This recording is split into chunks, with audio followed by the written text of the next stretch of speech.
കൂട്ടുകാരെ, ഞാനിപ്പോൾ ഉള്ളത് കോയമ്പത്തൂരാണേ. കോയമ്പത്തൂരിൽ നിന്ന് ബാംഗ്ലൂർക്ക് ബസ് കയറാൻ നിൽക്കുകയാണ്. ലക്ഷ്മി മിൽസ് എന്ന് പറഞ്ഞൊരു സ്ഥലത്താണിത്. ഇവിടെ പാലത്തിൻ്റെ വർക്ക് നടക്കുകൊണ്ട് ചെറിയ ട്രാഫിക്കിൻ്റെ ബ്ലോക്കും കാര്യങ്ങളൊക്കെ ഉണ്ട്. ആൾക്കാരിങ്ങനെ ഓരോരുത്തരായിട്ട് വരുന്നു, ബസ്സുകളിൽ കയറി പോകുന്നു. ഓട്ടോക്കാർക്ക് ഇവിടെ ചാകരയാണ്. നമ്മുടെ ബസ് വന്നിട്ടോ, സ്ലീപ്പറാണ് ടിക്കറ്റ് എടുത്തത്. രാവിലെ 6 മണിക്ക് നമ്മുടെ ഇറങ്ങിയിട്ടോ. എല്ലാം അടിപൊളി ബസ്സുകൾ കണ്ടോ, എല്ലാം ലോ ഫ്ലോർ ബസ്സാണ്. വയസ്സായവർക്ക് സൂപ്പറല്ലേ. വണ്ടിക്കാർക്ക് സെൻറ്റൻസ് അറിയില്ലേ. അങ്ങനെ നമ്മൾ ഷേണായി എത്തിയിട്ടോ. ഞങ്ങൾ 5 വയസ്സ് മുതലുള്ള കൂട്ടുകാരാണ്. അവൻ്റെ പേര് സനൂപ് എന്നാണ്. അതൊരു ചെറിയ കഥ ഉണ്ട്, ഞാൻ പിന്നീട് പറയാം. ഞാൻ അവൻ്റെ വീട്ടിലേക്ക് ഇങ്ങനെ പോയിക്കൊണ്ടിരിക്കുകയാണ്. സനൂപ് ഇവിടെ ടാറ്റയിലെ വർക്ക് ചെയ്യുന്നത്, ഒരു 10-15 വർഷമായിട്ട്. എന്തായാലും ഇതുവരെ വന്ന സ്ഥിതിക്ക് അവനൊന്ന് കാണാതെ പോകാൻ പറ്റില്ലോ. അതിനടുത്തുള്ളൊരു ബേക്കറി കയറി കേട്ടോ. ഞങ്ങൾ മലയാളീസിൻ്റെ ബേക്കറിയാണേ. സനൂപിൻ്റെ ഒരു കൊച്ചു മോളുണ്ട്, അപ്പോൾ അവൾക്ക് ഇത്തിരി സ്നാക്സ് വാങ്ങിക്കാച്ചിട്ട് കയറിയതാണ്. ബേക്കറി ഉള്ളിൽ കയറിയപ്പോൾ ഒരു നമ്മുടെ നാട്ടിലത്തെ ഒരു അറ്റ്മോസ്ഫിയർ, ഒരു രാവിലത്തെ ഭക്തിഗാനവും ഒക്കെ. അങ്ങനെ കുറച്ച് സ്നാക്സും ചോക്ലേറ്റൊക്കെ കവറിലാക്കി വാങ്ങിച്ചു കേട്ടോ.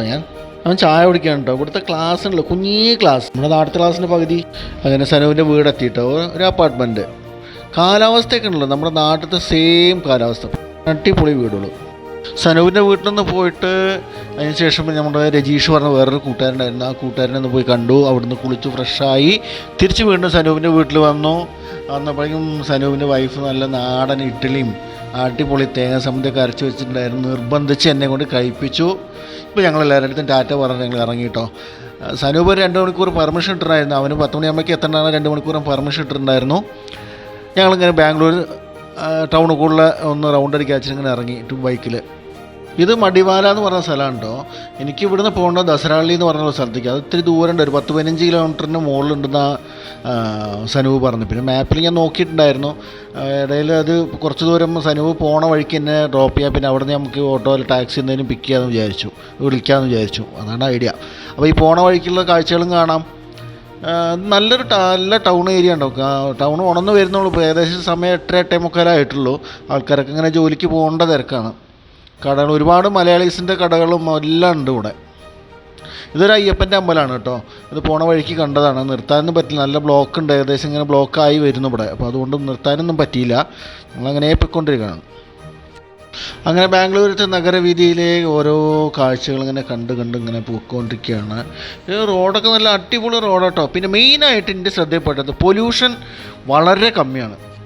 അതായത് പൊല്യൂഷൻ ഇല്ലയെന്ന് ഞാൻ പറയുന്നില്ല, പക്ഷേ വളരെ കമ്മിയാണ്. നമ്മുടെ നാടിനെ അപേക്ഷിച്ചിട്ടും തമിഴ്നാടിനെ അപേക്ഷിച്ചിട്ടും നോക്കുമ്പോൾ ബാംഗ്ലൂർ സിറ്റിയിൽ പൊല്യൂഷൻ വളരെ കമ്മിയാണ്. അത് എന്തുകൊണ്ടാണെന്ന് ചോദിച്ചാൽ അറിയില്ല. മരങ്ങൾ ഒരുപാട് സംരക്ഷിച്ചുകൊണ്ടിരിക്കുന്നുണ്ട് ഇവിടെ. എവിടെ നോക്കിയാലും മരങ്ങളാണ്. മരങ്ങൾ ഇപ്പോൾ നമ്മുടെ കേരളത്തിലൊക്കെ തന്നെ ഹൈവേൻ്റെ സൈഡിൽ എത്ര മരങ്ങൾ മുറിച്ചു മാറ്റി ഇവിടെ മരങ്ങളെ സംരക്ഷിക്കുകയാണ് അവർ ചെയ്യുന്നത്. റോഡൊക്കെ നല്ല അടിപൊളി റോഡ് കേട്ടോ. ഇത് ടാറല്ല എന്നാണ് തോന്നുന്നത്, കോൺക്രീറ്റിൻ്റെ എന്തൊക്കെയാണ്. അതേപോലെ തന്നെ ബാറ്ററി വണ്ടികളൊക്കെ നിറയുണ്ട്, ബാറ്ററി ബസ്സുകളുണ്ട് ഇഷ്ടംപോലെ. ഈ നിറയെ ഉള്ളതുകൊണ്ടായിരിക്കാം നമുക്ക് ഈ പൊല്യൂഷൻ്റെ കമ്മിയൊക്കെ ഉള്ളത്. ഇതൊരു പാർക്കിലേക്ക് പോകുന്ന വഴിയാണ് കേട്ടോ. മരങ്ങളുണ്ടോ തിങ്ങി നിൽക്കുന്ന, നല്ല രസം. ആ പച്ചപ്പും അതിൻ്റെ ഇടയിൽ കൂടെ ഇങ്ങനെ അടിപൊളി റോഡും അതിൻ്റെ ഇടയിൽ കൂടെ ആ രാവിലത്തെ ഒരു ചെറിയൊരു തണുപ്പും അതിൻ്റെ ഇടയിൽ ഇങ്ങനെ ഈ ബൈക്ക് 2 വീലറിൽ ഇങ്ങനെ പോകുമ്പോൾ നല്ല സുഖമല്ലേ. ആ കാറ്റിങ്ങനെ അടിക്കുമ്പോൾ നല്ലൊരു സുഖമാണ്. വെയിലൊന്നും ചൂടായിട്ടില്ല, ചൂടായി വരുന്നേ ഉള്ളൂ. നല്ല അടിപൊളി റോഡ്. എവിടെയൊക്കെ നിർത്തി കുറച്ച് ഫോട്ടോസൊക്കെ എടുക്കണമെന്നുണ്ട്. പിന്നെ എന്താ പറഞ്ഞാൽ സമയക്കുറവ് കാരണം പിന്നെ അതൊന്നും ചെയ്തില്ല. അങ്ങനെ ഞങ്ങൾ വിട്ടു. വമ്പൻ കെട്ടിടങ്ങൾ കണ്ടോ, വമ്പൻ കിടക്ക് IT-ൻ്റെ അങ്ങനെ എന്തെങ്കിലുമൊക്കെ ആവും.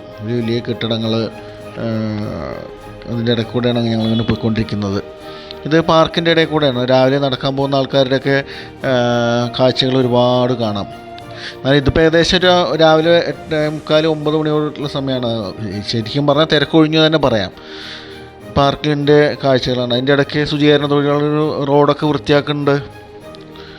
അതും ഇതിൻ്റെ ഒരു ഭാഗമായിരിക്കാം ഈ സിറ്റി ഇത്രയും ക്ലീനായിരിക്കുന്നത്.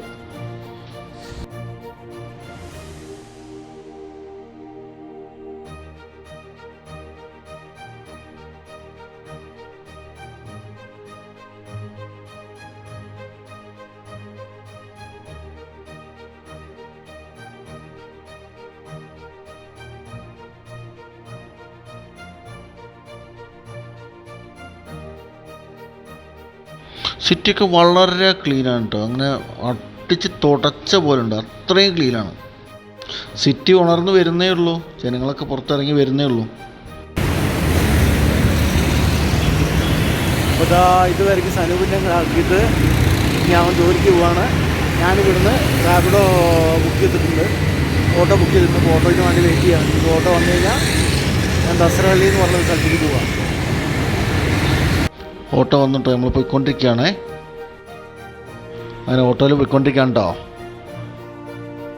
അങ്ങനെ നമ്മൾ സ്പോട്ടിലെത്തിയിട്ടോ. റിലേഷനാണ്, അവർ വീട്ടിലേക്ക് വന്നതാണ്. ഇവനെയും കാണണം. എൻ്റെ വലിയ മോനും ഇവിടെ സ്കൂൾ വെക്കേഷൻ വന്നു, അപ്പോൾ അവനെയും കൊണ്ടുപോകണം. ഒന്ന് സെൽഫി എടുക്കാൻ പറ്റ പാടേ. അങ്ങനെ ഞങ്ങൾ കാറ് ബുക്ക് ചെയ്തിട്ടായിരുന്നു. റാപ്പിഡോ ആണ് കിട്ടിയത്. അതിലിങ്ങനെ പോയിക്കൊണ്ടിരിക്കുകയാണ്. റാപ്പിഡോ ഇവിടെ വന്നിട്ട് ഓലയൊന്നും കിട്ടുന്നില്ല, ഓല അത്രയ്ക്ക് പെട്ടെന്ന് കിട്ടില്ല. റാപ്പിഡോ ആണ് കിട്ടുന്നത്. SMBT റെയിൽവേ സ്റ്റേഷനിൽ നിന്നാണ് കേട്ടോ നമുക്ക് ഒറ്റപ്പാലത്തേക്ക് ട്രെയിൻ ഉണ്ടായിരുന്നത്. അപ്പോൾ ഞങ്ങൾ അവിടെ എത്തിയപ്പോഴേക്കും എൻ്റെ കോയമ്പത്തൂരിലൊരു സുഹൃത്ത് ഇവിടെ എത്തിയിട്ടുണ്ടായിരുന്നു. അവൻ ഇവിടെ ട്രാൻസ്ഫറായി ഇങ്ങോട്ട് വന്നതാണ്. അപ്പോൾ അവനെ കണ്ടു, അവൻ്റെ മക്കളെ രണ്ടാളെയും കൂട്ടി വന്നിട്ടുണ്ടായിരുന്നു. ഒരു കണ്ടു കുശലം ചോദിച്ച് ഒരു ചായയൊക്കെ കുടിച്ചിട്ടാണ് പിന്നെ ഞങ്ങൾ റെയിൽവേ സ്റ്റേഷനുള്ളിൽ കയറിയത്. ഇത് റെയിൽവേ സ്റ്റേഷൻ എന്ന് പറഞ്ഞു കഴിഞ്ഞാൽ ഇത് പുതിയതായിട്ട് തുടങ്ങിയതാണെന്നാണ് പറഞ്ഞത്. നല്ല അടിപൊളി എൻട്രൻസാണ്. നമ്മൾ വിമാനത്താവളത്തിൻ്റെയൊക്കെ എൻട്രൻസ് പോലത്തെ നല്ല കളർഫുള്ളായിട്ടുള്ള എൻട്രൻസ് ആയിരുന്നു. അപ്പോൾ ഞങ്ങൾ അവിടുന്ന് കുറച്ച് ഫോട്ടോസൊക്കെ കാച്ചി.